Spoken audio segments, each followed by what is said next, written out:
अस्सलामुअलैकुम my YouTube family, कैसे हैं आप सब। उम्मीद करती हूँ आप सब ठीक होंगे और बहुत खुश होंगे। तो welcome back to our channel Mirha Ansari. और आज का व्लॉग हो गया है स्टार्ट। और जब मैं आई हूँ ऊपर और मैंने देखा कि मेरा बेड पे तो चादर वगैरह बिल्कुल सेट हुई हुई थी और मैं इतना खुश हो गई थी। इतने छोटे छोटे जो सरप्राइज होते हैं ये इंसान को बहुत खुश कर देते हैं एकदम से। तो मैंने कपड़े प्रेस कर लिए थे मियाँ जी के। वो छोटे छोटे काम है जो इंसान के जब हो जाए ना तो उसको बहुत खुशी होती है। एक तो मशीन लगाना वो काम और एक कपड़े प्रेस करना, ये मुझे सबसे मुश्किल काम लगते थे। लेकिन जाहिर है शादी हो जाए तो बंदे को हर काम करना पड़ता है, तो करते हैं, सब काम करते हैं अल्हम्दुलिल्लाह। और अब आदत हो गई है तो अब मुश्किल भी नहीं लगता। और यहाँ पर मैंने कपड़े अलमारी में हैंग भी कर दिए हैं। अब मुझे, क्योंकि मैंने मशीन लगाई हुई है तो मुझे जल्दी जल्दी काम करना है ताकि मैं जाऊँ और उस काम को भी वाइंड अप करूँ। फिर मेरा की भी थोड़ी तबीयत आउट हुई हुई थी तो उसको भी देखना था। तो यहाँ पर मैंने जल्दी से मियाँ जी के कपड़े हैंग कर दिए। और ये मेरा सूट स्टिच होके आया था, ये मैंने आपको दिखाया। नेक्स्ट व्लॉग में जब भी मैंने पहना तो ज़रूर इसकी डिटेलिंग आपके साथ शेयर करूँगी। और शर्ट्स इस तरह जो है हैंग कर देती हूँ मैं यहाँ पर। जब कहीं आउटिंग पे कहीं भी जाना हो तो हम यहाँ से ले लेते हैं। और मिरहा के कपड़े भी अलमारी में हैंग रहते हैं। हमारे फर्नीचर में लाइट भी लगी हुई है जो अभी तक हमने चलाई नहीं है एक बार भी, क्योंकि इसके साथ करनी होती है वायरिंग। और वायरिंग के लिए मियाँ जी के पास टाइम ही नहीं है, तो लिहाजा ये जब से ऐसे ही हमारी शादी को 1 साल से भी ज़्यादा हो गया लेकिन यूज़ नहीं हुई। और फिर मैंने अपना लैपटॉप लिया है और मैं जा रही हूँ नीचे।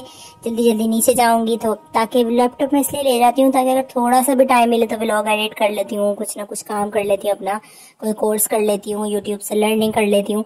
तो इस तरह टाइम भी पास हो जाता है और व्लॉग एडिट करने के लिए अलग से टाइम नहीं निकालना पड़ता। फिर मैं आ गई नीचे और नीचे आई तो देखा, मैं समझी थी कि स्पिनर बंद हो गया होगा पर वो अभी तक बंद नहीं हुआ था। तो मैंने यहाँ पे फनकारी करनी शुरू कर दी। उंगली रख के उसको रोक रही थी पर मेरी उंगली न टूट जाए इसलिए मैंने उंगली हटा ली है, क्योंकि मुझे पहले ही भी डांट पड़ चुकी है इस काम पे। तो जिस काम पे डांट पड़ जाए उस काम को दोबारा नहीं करना चाहिए। खैर कपड़े स्पिनर हो गए हैं और सब काम हो गया है तो मैंने कहा कि चलो अब खाने की तैयारी कर लेते हैं। तो यहाँ पर बनाए जा रहे हैं एक अलग तरीके के पराठे। पिछले व्लॉग में भी आपने देखा होगा कि मैंने मसाला पराठा बनाया था। तो इस व्लॉग में हमने सोचा कि घर में थोड़ी लेफ्ट ओवर दाल थी, कुछ बोटियाँ रखी हुई थी बिरयानी की जो बच गई थी, तो थोड़े थोड़े मसाले ऐड कर लिए, प्याज चॉप कर ली थी। और यहाँ पर हमने दखनी मिर्च, गरम मसाला, चाट मसाला, जीरा और ये सब चीज़ें मिक्सअप करके इसमें आटे के साथ गूंद ली थी और चटनी तैयार कर ली थी। और ये जब सामान, जो भी सारा सामान था ना, ये हमने आटे के साथ डाल दिया था। अच्छा, इस आटे को एक और ट्विस्ट था कि इसको हमने पानी से नहीं गूंदा था, इसको हमने गूंदा था दाल से। वो भी लेफ्ट ओवर दाल अलग से हमने बनाई थी, किसी दिन वो बच गई थी तो हमने सोचा कि उसको ज़ाया नहीं किया जाए बल्कि इसके साथ उसको भी ऐड कर लेते हैं। अच्छा, मैंने पहले घर में कभी भी इस तरह दाल या किसी और आइटम के साथ आटे को नहीं गूंदा, लेकिन यहाँ पर मेरी कज़न ने कहा कि हम इस तरह बना चुके हैं पहले और इससे ना टेस्ट दुबाला हो जाता है। तो मैंने कहा चलो फिर हम भी ट्राई कर लेते हैं, हमारे सामने भी एक दफ़ा इस तरह बना लो आप, ताकि हमें भी आइडिया हो कि कितना टेस्ट दुबाला होता है, हम भी ज़रा मज़े ले लें। तो फिर ये यहाँ पर उन्होंने गूंद लिया है आटा और दाल ही डाली है ऑल ओवर। इसमें ना दाल ही डाली थी, पानी बिल्कुल भी ऐड नहीं किया था। दाल की वजह से ना इसके अंदर थोड़ी थोड़ी सी ना स्टिकीनेस सी हो गई थी। तो फिर हाथ पर ऑयल लगा लिया और ऑयल लगाने के बाद इसको फिर अच्छे से दोबारा ऐसे जैसे आम आटा गूंदते हैं उसी तरीके से गूंदना था। बस इसको थोड़ा सा ना हार्ड रखना था क्योंकि जब हम इसे बेलते, वरना दाल क्योंकि दाल इसमें डली हुई है तो बेलने से ना वो बहुत ज़्यादा पतले भी हो जाते हैं और फटते पराठे। इसकी थिकनेस मैंने आपको दिखा दी है। और एक बात और मैंने बतानी थी कि जब हमने इसमें बोटी ऐड की थी तो वो बिल्कुल रेशा करके ऐड की थी ताकि वो अच्छे से पूरे बैटर में मिक्स हो जाए। और जब हम उसे पराठे की फॉर्म में ज़ाहिर बनाएंगे ना तो वो फिर फटते नहीं है पराठे। अगर मोटी मोटी होंगी, रेशा नहीं किए होंगे तो वो फिर पराठे अच्छे भी नहीं बनेंगे, लुक भी नहीं अच्छा आएगा और उसके अलावा टेस्ट भी नहीं अच्छा आएगा। हर तरफ मिक्स हो गई थी, आपको नज़र आ रही होंगी वीडियो में, बिल्कुल रेशे कर लिए थे इसके और आटे को गूंद लिया था। अच्छा, मुझसे गलती यहाँ पर ये हुई थी कि मैंने आटे के अंदर पहले ही लेफ्ट ओवर दाल डाल दी थी, लेकिन कज़न ने ये बताया कि पहले इसके अंदर सारा मसाला डलता है दाल के अंदर और फिर उसके बाद इसको आटे में ऐड करते हैं। लेकिन कोई बात नहीं, मैंने फर्स्ट टाइम बनाए थे तो इसलिए मुझे पता नहीं था, तो कोई मसला नहीं है। ये बहुत ज़्यादा स्टिकी हो गए थे क्योंकि हमने इसको गूंदा था दाल से।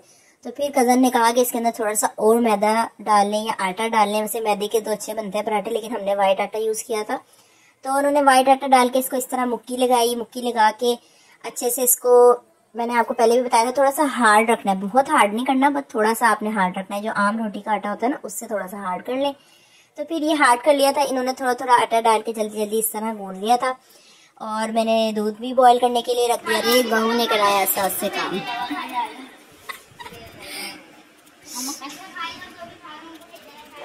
सास ने काटे खीरे। और यहाँ मैं अपनी अम्मी से मस्तियाँ कर रही थी और मस्तियाँ करते करते मैंने उनसे खीरे कटवा लिए थे। फिर मुझे कज़न ने बुला लिया कि भाई तुम्हारी व्लॉगिंग के चक्कर में पराठे लेट हो जाएंगे और सबको भूख लग रही थी बहुत ज़्यादा, तो मैं यहाँ पर आ गई जल्दी से। मैंने कहा चलो ठीक है, जल्दी से पराठे बनवा लेते हैं और साथ साथ व्लॉग भी रिकॉर्ड कर लेते हैं। तो यहाँ पर पराठे सीख रहा है और पराठे की जो शेप है वो अनइवन इसीलिए है क्योंकि इसके अंदर काफ़ी ज़्यादा चीज़ें ऐड हुई हुई थी, तो ये बिल्कुल गोल शक्ल में नहीं आता, गुलाई इसकी नहीं आती है, इसी तरह बनेगा अनइवन ही, थोड़ा थोड़ा साइडों से। तो आप लोगों ने परेशान नहीं होना, घर में ज़रूर ट्राई करना है इसकी शक्ल देख के, इसके टेस्ट पे नहीं जाना क्योंकि ये टेस्ट में बहुत ज़्यादा यम्मी था। और कज़न ने साथ ये चटनी भी तैयार कर ली थी जो कि रायते में ऐड करनी होती है, पर हमें दही नहीं किसी ने ला के दिया, तो हमने कहा यार अब क्या करें, चलो खैर है कोई भी नहीं, ऐसा करते हैं चटनी के साथ ही काम चला लेते हैं। तो यहाँ पर जो कज़न ने चटनी पीसी थी वो चटनी मैंने यहाँ रख दी है और सलाद भी आ गई, खीरा भी आ गया जो मेरी अम्मी ने काटे थे और पराठा भी रेडी था। तो ये था फाइनल लुक, आप लोगों को कैसा लगा। उसके बाद आ गया था सौंफ वाला पान, क्योंकि मुझे खांसी हो रही है तो इस वजह से मैंने ये सौंफ का पान मंगाया था। मेरी मम्मा ने मुझे लाहौर से स्पेशल पैगाम भेजा था, तो मैं यहाँ चेक कर रही थी कि मियाँ जी वाले पान में सौंफ है या किस वाले पान में सौंफ है। तो मैंने सौंफ वाला पान खा लिया और फिर थोड़ी देर बाद देखा तो मिरहा साहिबा ने भी सौंफ वाला पान खाया था और सारा मुंह पे भी लगाया हुआ था और हाथ पे भी। दरअसल हमने अभी पान नहीं खोले थे, इसने अपने बड़े पापा वाला पान लेके ना उससे लगाया है इसने ये। तो आज के व्लॉग को करते हैं यहीं पर क्लोज। लाइक शेयर सब्सक्राइब जरूर कीजिएगा, मिलते हैं नेक्स्ट वीडियो में, तब तक के लिए अल्लाह हाफिज।